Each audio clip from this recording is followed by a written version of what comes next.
മുത്തശ്ശന് എല്ലാ തമാശയാ. ഒരു ലോകൈക സംഗീതജ്ഞൻ വന്നിരിക്കുന്നു. പൂജ ചെയ്യാൻ എത്തിയതെങ്കിൽ അത് ചെയ്താ പോരെ. എന്നെ പാട്ട് പഠിപ്പിക്കാൻ അയാൾ ആരാ? പഠിപ്പിച്ചതൊന്നുമല്ല, തെറ്റിയപ്പോ ഒന്ന് തിരുത്തിന്ന് മാത്രം. തെറ്റ് തിരുത്താൻ ഇയാൾ ആരാ? ത്യാഗരാജസ്വാമികളോ? മാപ്പ് പറഞ്ഞ പ്രശ്നം തീർത്തേക്ക്. തെറ്റ് ചെയ്തവർ പറയേണ്ടതല്ലേ മാപ്പ്? ഒരു തമ്പുരാട്ടിക്കുട്ടിയോട് ഇങ്ങനെയാ സംസാരിക്കുക? തിരുവായ്ക്ക് എതിർവാ ഇല്ലേ എന്നറിയില്ലേ തനിക്ക്? ഇയാളോട് എങ്ങോട്ടെങ്കിലും ഒന്ന് പോവാൻ പറയാൻ തിരുമനസേ, ദയവ് ചെയ്ത് ഒന്ന് മാറി നിൽക്കൂ. മാറി ഇന്നാ ഇതിൽ ഇടപെടാൻ പറ്റുമോ? പരശുതമ്പൂരി ഇതിൽ ഇടപെടണ്ട. കുട്ടികൾ തമ്മിലുള്ള കാര്യം അവര് തീർത്തോളും. ഞാൻ ചെയ്തത് തെറ്റാണെങ്കിൽ വലിയ തിരുമനസ് പൊറുക്കണം. അങ്ങനെ അങ്ങ് പോകാൻ വരട്ടെ. ഇത് ഞാനും നിങ്ങളും തമ്മിലുള്ള പ്രശ്ന. തിരുമനസ് പുറത്തിട്ട് കാര്യമില്ല. സംഗീതത്തിൽ അത്ര വലിയ കേമനാണെങ്കിൽ നമുക്കൊന്ന് മത്സരിക്കാം. ഞാൻ തോറ്റ തെറ്റെന്റേത്. ഞാൻ നിങ്ങളോട് മാപ്പ് പറയും. ഞാൻ ജയിച്ച തെറ്റ് നിങ്ങളുടേത്. നിങ്ങൾ എന്നോട് മാപ്പ് പറയണം. മത്സരത്തിനൊന്നും ഞാനില്ല. എന്താ പേടിച്ചിട്ടാണോ? ഞാൻ പോയില്ലേ? എന്താടോ മത്സരിച്ചൂടെ? ആര് ജയിച്ചാലും തോറ്റാലും സംഗീതല്ലേ, കേക്കാലോ. നോക്കാം.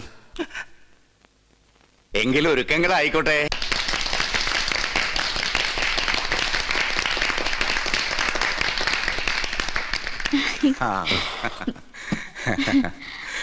കൊള്ളാമോളെ, കണ്ടോടോ. തെറ്റ് ഞാൻ സമ്മതിച്ചു. തമ്പുരാട്ടിയുടെ മുമ്പില് ഞാൻ തോറ്റിരിക്കണം. മാപ്പ.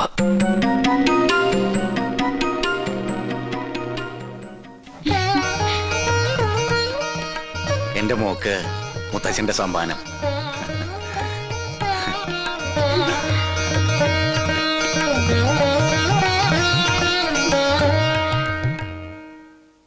വിനാശകാലേ വിപരീത ബുദ്ധി. ആ കുട്ടിയോട് മത്സരിക്കണ്ടെന്ന് പച്ച മലയാളത്തിൽ ഞാൻ പറഞ്ഞതല്ലേ? ഇപ്പൊ നാണം കിട്ടില്ലേ? വാചകടിയൊക്കെ കേട്ടപ്പോ നോന്നിരിച്ചു. ഇയാളെ സംഗീതം അങ്ങോട്ട് അരച്ച് ഇളക്കി കുടിച്ചിരിക്കണം. ആര്? അയാളെ വിളിച്ചത്. അപ്പൊ അയാളെ വിളിക്കൂ. ഇയാള് ചെയ്യണ ഒരു കർമ്മവും വിജയിക്കില്ല എന്ന് ഇതോടെ ബോധ്യായില്ലോ. നോമൊക്കെയാണ് ഇപ്പൊ തന്നെ കെട്ടുംപാടോ മുറുക്കി സ്ഥലം വിട്ടേനെ. അറിയോ എനിക്ക്? ഞാൻ തോറ്റതല്ല, പിന്നെ തോറ്റു കൊടുത്തതാ. തുടർന്ന് പാടാൻ എനിക്ക് അറിയാമല്ലഞ്ഞിട്ടല്ല. പിന്നെന്തേ പാടാഞ്ഞത്? പിന്നെ ഞാൻ വേണ്ടെന്ന് വെച്ചു. അതാ പറഞ്ഞത് പാടാൻ അറിയില്ലാന്ന്. ഇയാൾക്ക് ഇപ്പൊ എന്താ വേണ്ടത്? വീണെടുത്ത് കിടന്ന് ഉരുളരുത്. ഗോപിക തമ്പുരാട്ടിയുടെ സംഗീത ജ്ഞാനത്തിന് മുമ്പിൽ ഇയാൾ വെറും തൃണം. ഞാഞ്ഞൂൽ. ആര്? അയാളെ വിളിച്ചത്. അപ്പൊ അയാളെ വിളിക്കൂ. ഞാഞ്ഞൂൽ. ആ കുട്ടി പാടി നിർത്തിയെടുത്തുന്ന്.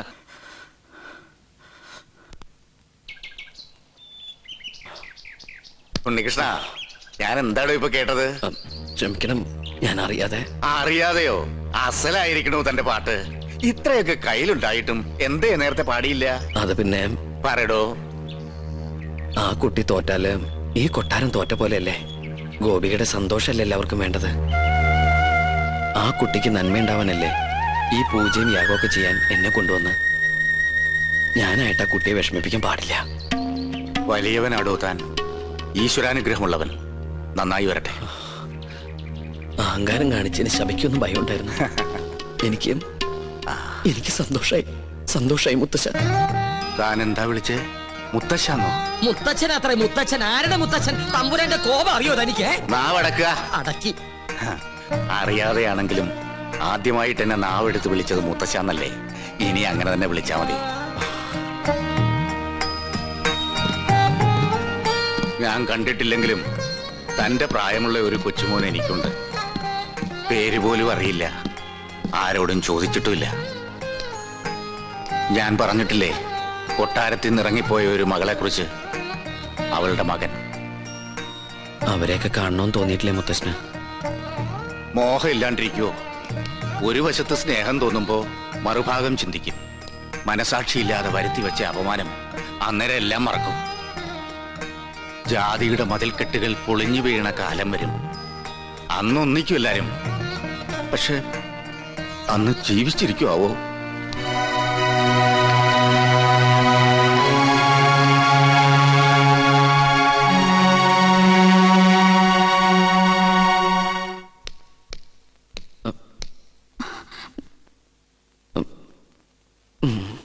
നിൽക്കൂ. ശാസിക്കാനോ ശിക്ഷിക്കാനോ ആരും ഇതുവരെ തയ്യാറായിട്ടില്ല. എതിർത്ത് തോൽപ്പിക്കാനും ആരും ഉണ്ടായിരുന്നില്ല. അതുകൊണ്ട് ആത്മവിശ്വാസം അഹങ്കാരം കൂടിപ്പോയി. മാപ്പോ? തമ്പുരാട്ടിക്കുട്ടി എന്തായി പറയണേ? മുത്തശ്ശനും അച്ഛൻ തമ്പുരാനെ കേട്ടാ എന്റെ സ്ഥാനം പടിക്ക് പുറത്താ. ഇല്ല, അർഹതയുള്ളവരെ ഈ ഉദയപുരം കൊട്ടാരം എന്ന് സ്വീകരിച്ചിട്ടേ ഉള്ളൂ.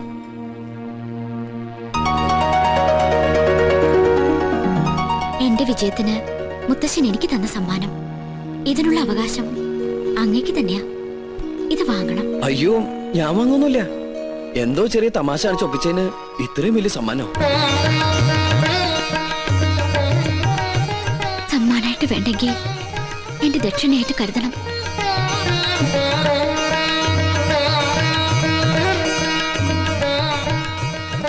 സുലൈമാനെ, പതുക്കെ. ആ കയ്യെന്ന് കാണിച്ച്. എന്തേലൊന്നുമില്ല. ഇത് ഇളയ തമ്പുരാട്ടി മുട്ടുകുത്തിച്ചതിന്. ഇനി കയ്യാൻ എടുത്തോട്ടെ. ശാപം.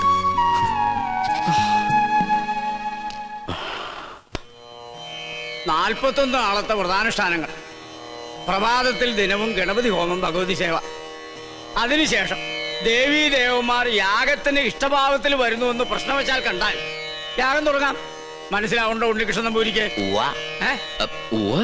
ആ തിരുമംഗലത്ത് തിരുമേനി 21 പരികർമ്മികളോടൊപ്പം ഇങ്ങോട്ടേക്ക് പുറപ്പെട്ട് കഴിഞ്ഞു. സ്വീകരിക്കാൻ വേണ്ട ഏർപ്പാടുകൾ ഉടനെ ചെയ്യാം. ഒന്നിനും ഒരു കുറവുണ്ടാവരുത്. കോപത്തിൽ ദുർവാസാവിന് തുല്യനാ അദ്ദേഹം. പരിശോട്ടെ, ഈ തിമിംഗലം അല്ല, ഒന്ന് ചോദിച്ചോട്ടെ, ഈ തിരുമംഗലം തിരുമേനിയും എന്തെങ്കിലും തെറ്റണ്ട കോപിക്കൂ? ഇല്ല, ശപിക്കും. ആ ശാപം 7 തലമുറ നിലനിൽക്കും. മോക്ഷം കിട്ടില്ല. അതുകൊണ്ട് ഇപ്പൊ തന്നെ സ്ഥലം വിട്ടോളൂ.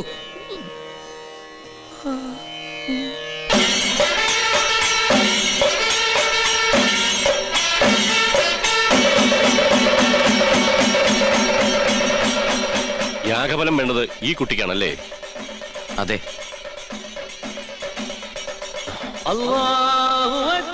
പഠിച്ചോനെ ഈശ്വരോ രക്ഷ. എഴുന്നേൽക്കുക. മനസ്സർപ്പിച്ച് ഖുർആൻ പാരായണം നടത്തിയിട്ടുണ്ട് അല്ലേ? അത് അനുഗ്രഹിക്കാൻ കൈ ഉയർത്തിയപ്പോ വാങ്ങു മുഴങ്ങിയത് നിമിത്തം ഒരു നമ്പൂരി ഖുർആൻ വായിക്ക്.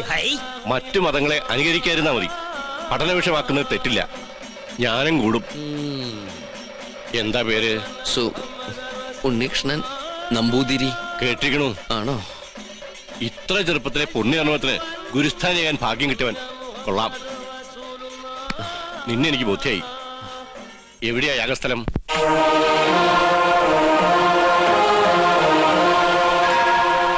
അന്തരീക്ഷം തൃപ്തികരം എങ്കിൽ ഉണ്ണികൃഷ്ണൻ ഗണപതി ഹോമം തുടങ്ങട്ടെ. അറിഞ്ഞിട്ട് വേണ്ടേ ഹോമം തുടങ്ങാൻ? ഏയ്, ഗണപതി ഹോമം അറിയാൻ നമ്പൂരിമാർ ബ്രാഹ്മണ കുലത്തിൽ ഉണ്ടാവില്ല. വിട്ടി അങ്ങോട്ട് നീങ്ങിയേക്കൂ. ആ തുടങ്ങ. എനിക്കതിന് കഴിയില്ല. ഇപ്പൊ എങ്ങനെ? 101 യാഗങ്ങള് പൂർണ്ണതയിൽ അനശ്വരമാക്കിയ തിരുമംഗലത്ത് നമ്പൂതിരിയുടെ സാന്നിധ്യത്തിൽ ഒരു യാഗത്തിന് തിരികൊളുത്താൻ മാത്രം അഹങ്കാരിയല്ല ഞാൻ. ജ്യോത്സ്യ പ്രവചനത്തിന് വിഘ്നം വരുത്താതെ ഞാൻ അങ്ങയുടെ സമീപത്തിരുന്നോളാം. അങ്ങ് തന്നെ കർത്തവ്യത്തിന് തുടക്കം കുറിക്കണം. എന്നെ അനുഗ്രഹിക്കണം.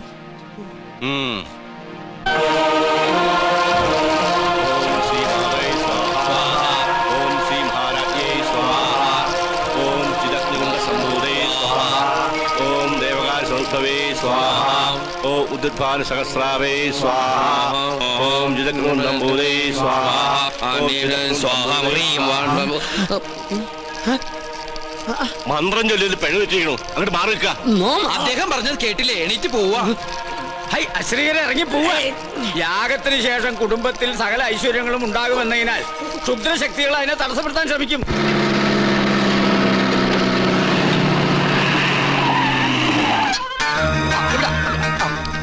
മൂസാക്കുട്ടി, ആ ചുമ്മൻ അവിടെ കൊണ്ട് നേരം വിട്.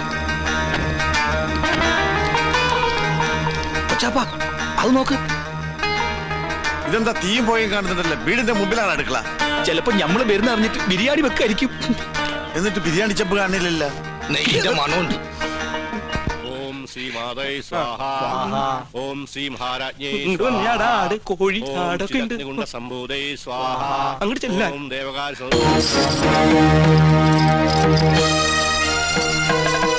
അവിടെ കുറ്റിയടിക്ക്. ഇത് തേക്കാണ്. എന്തായി കാണിക്കണേ?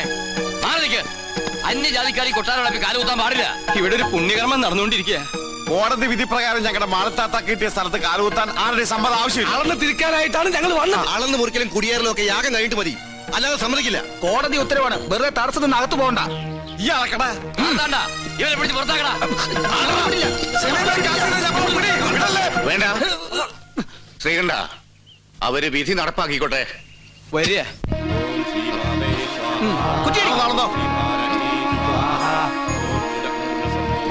ബിരിയാണി റെഡിയായി നോക്കാം.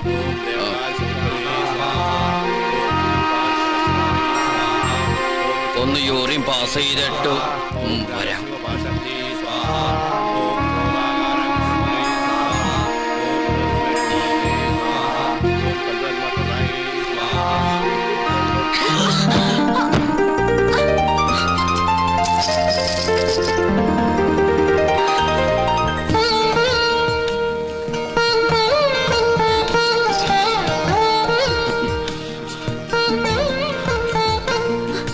Thank you.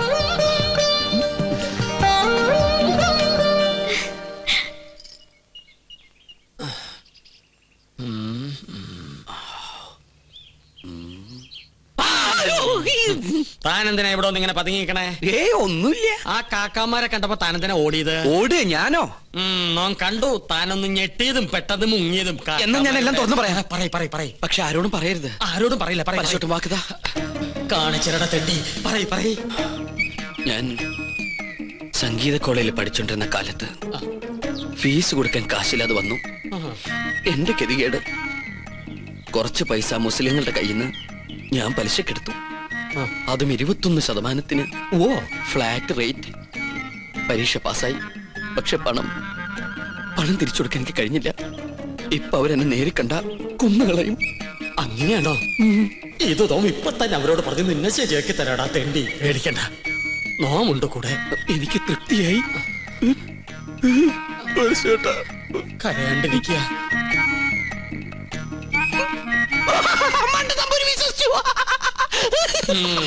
നിന്റെ അപ്പൻ വിശ്വസിച്ചു.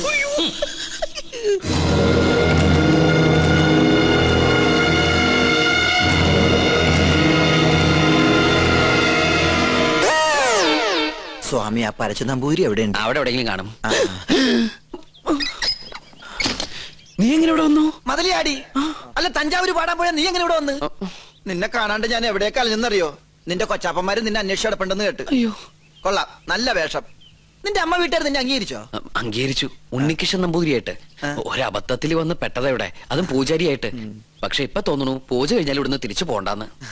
എന്നാലും നിനക്ക് വിവരത്തിന് ഒരു കമ്പി അടിക്കായിരുന്നു. വിവരമില്ലാത്ത തന്നെ കമ്പി കടിച്ചിട്ട് എന്ത് കാര്യം? പോട്ടെ, മറുപടി ആയിട്ട് ഒരു മണിയോട്ടെങ്കിലും അയക്കായിരുന്നില്ല നിനക്ക്? എന്തിന്? ഇങ്ങോട്ട് വരാനുള്ള വണ്ടിക്കാശായിട്ടെങ്കിലും ഉപയോഗിക്കായിരുന്നില്ലേ? കോളേജ് അടച്ചു, കാന്റീനും പൂട്ടി. ഞാനും എന്താ ചെയ്യണ്ടത്? നീ എന്തെങ്കിലും ചെയ്യേ. എന്നാ ഇവിടെ തന്നെ കൂടാല്ലേ? എനിക്കൊരു സഹായാവല്ലോ നീ. അതൊന്നും ശരിയാവില്ല. ഞാൻ തന്നെ ഇവിടെ മുള്ളയിലാ നിക്കണത്. ആ മുള്ളെടുത്ത് കളയാനെങ്കിലും ഒരാള് വേണ്ടേ? നീ പോയി നിർത്ത്. എന്താ? അല്ല, നീ എന്തിനാ പരശു നമ്പൂരി അന്വേഷിച്ച് ഇവിടെ വന്ന്? കൊട്ടാരത്തിലെ കിരീടവും ചെങ്കുലും തരാന്ന് പറഞ്ഞ എന്റെ കാശ് വാങ്ങിച്ചു. പരശു നമ്പൂതിരി നിന്റെ കയ്യിൽ നിന്ന് കാശ് വാങ്ങിച്ചോ? ഇപ്പൊ പരശുനമ്പൂരി കാണണോ അല്ലേ? അതെ. ഞാൻ പോയി വിളിച്ചോണ്ടിരാം. നീ ഇവിടെ തന്നെ നിക്കണേ. അത് തന്നെ എന്റെ ഉദ്ദേശം. നിങ്ങളുടെ അതിർത്തി ഇവിടെ വരെ വരും. ശത്രുക്കളോടുള്ള സമീപനം എങ്ങനെയാവണം? ക്ഷമ, സമാധാനം. പക്ഷെ അത് അവരെങ്ങനെ അറിയിക്കും? സമാധാനത്തിന്റെ വെള്ളക്കുടി കാണിക്കാം. അവിടെ ഒരു പൂണൂലിട്ട വന്ന് ചുറ്റിത്തിരുന്നല്ലോ. കൊച്ചാപ്പ, അയാൾ എന്താണ് ഈ കാണിക്കുന്നത്? ഇവിടെ നമ്പൂതിരിമാരല്ലേ, കോണാൻ ഉടക്കണായിരിക്കും. അയാള് പിന്നെയും കാണിക്കണ ഏതാണ്ട് കളിയാക്കിയാണ്. എന്നാ പിന്നെ ചോദിച്ചിട്ടുള്ള കാര്യം പറ. എന്താണ്ടാക്കി മാറാൻ അനക്കെ നമ്മളെ പിടിച്ചില്ലേ? അവിടെ നിക്ക. നോ ഉപദ്രവകാരിയല്ല. ഒരു കാര്യം പറയാനുണ്ടായിരുന്നു. മൊല്ലാക്ക നിന്റെ ബാപ്പ. മുല്ലാക്കല്ല, ഇത് നമ്മുടെ കൊച്ചാപ്പ. കൊച്ചാപ്പയ്ക്ക് ആരെങ്കിലും കുറച്ച് കാശ് തരാനുണ്ടായിരുന്നോ? വാഴക്കായല്ല, പണം. ഉറുപ്പിയേ? അതെ, ഒരു ഹംക്കുണ്ട്. എന്നാൽ ആ മുട്ട് നിങ്ങളെ കാണാണ്ട് അവിടെ പതുങ്ങി നിൽക്കണു. നോം കാണിച്ചരം വരിക. എന്താണ്ടാ ഇവൻ കോണാൻ തലയിലെ കെട്ട ഫാഷനായിരിക്കും. ഇവിടെ നിന്നോളൂ, നോം വിളിച്ചോടരാ.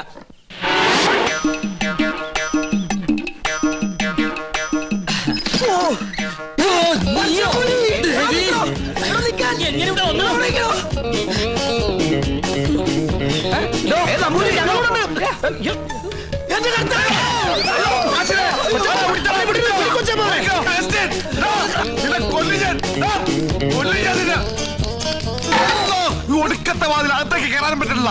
സെലീമേ, ഈ അർക്കവാടത്തിന് ഉടിച്ചകത്ത് കയറാം. എഞ്ചിൻ ഞാൻ ചരിഞ്ഞ് കയറ്. ചരിഞ്ഞ കേറാൻ പറ്റില്ല. കാറിൽ പോയി. മോനെ മോനെ അവസ്ഥ മോനെ കാശ് വേണ്ടടാ. വാ, ഈ അറാമ്പറത്തിനോടെ പോയി.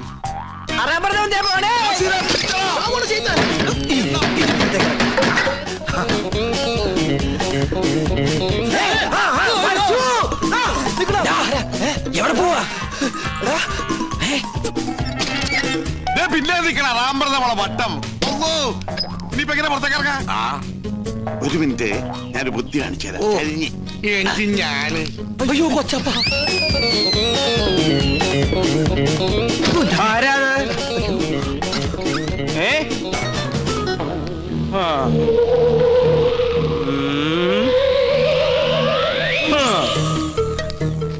എന്റെ കർത്താവേ. വേണ്ട,